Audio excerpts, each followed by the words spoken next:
Hello everybody, it's time for the midweek check-in once again. I'm the pastor of Judson Memorial Baptist Church, Kevin Sterling, and we are located near Desart. To all my Judson Memorial folks, hello, and to all my Facebook friends who might be watching this, hello to you as well. Again, this is a reminder, as I've done each and every check-in, to let you know that you are being prayed for. I pray God's blessings upon you, and I pray God's protection and safety upon you as well. I also wanted to leave you with a portion of God's Word just as a means of getting you to think, and maybe it might answer some questions or address some things that you've been thinking about.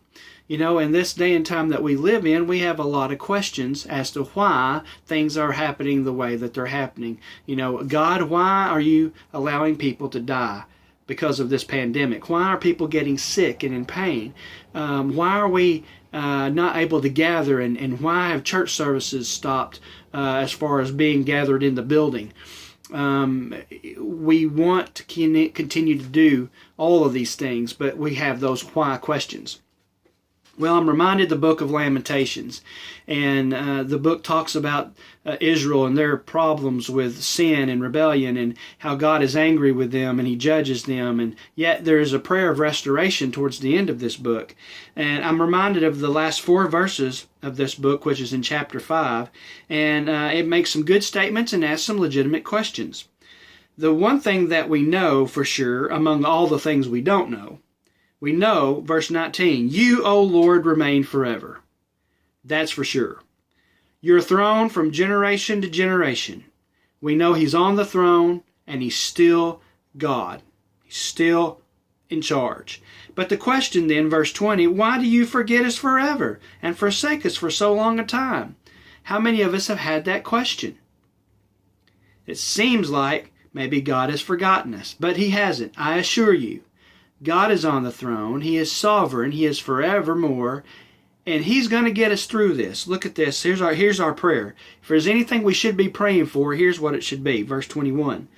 Turn us back to you, O Lord, and we will be restored. Renew our days as of old.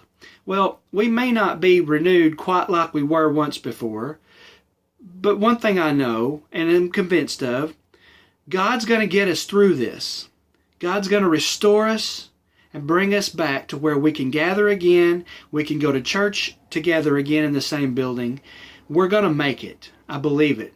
Why are all these things happening? I don't have the answers for that. Maybe it's found in the question in the last verse, verse 22.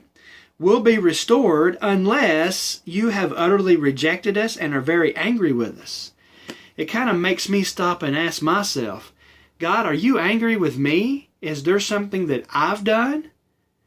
I think we should ask ourselves that question this week and strive to be better than what we are in our service to God. I'm praying for you that we can all strive to be better. May God bless you as you strive to be better. And again, I am praying for you. I'll see you Sunday.